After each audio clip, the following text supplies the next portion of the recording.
Merhaba arkadaşlar, yeni bir haberle karşınızdayız. Hande Erçel ve Barış Arduç sete çıktı.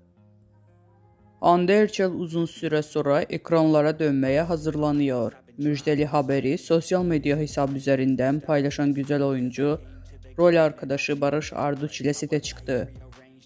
Başrollerinde oynayan Barış Arduç ve Hande Erçel'in paylaştığı Rüzgara Bırak adlı romantik filmin çekimleri başladı.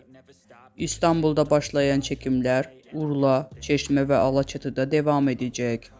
Barış Arduç ve Hande Erçel başrollerini paylaştıkları Rüzgara Bırak filmin çekimlerinin ilk görüntüleri yayınlandı.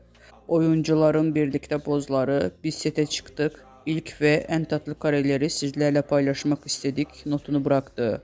Bizden bu kadar arkadaşlar. Videoların devamını gelmesini istiyorsanız da kanalımıza abone olmayı unutmayalım. Hoşça kalın.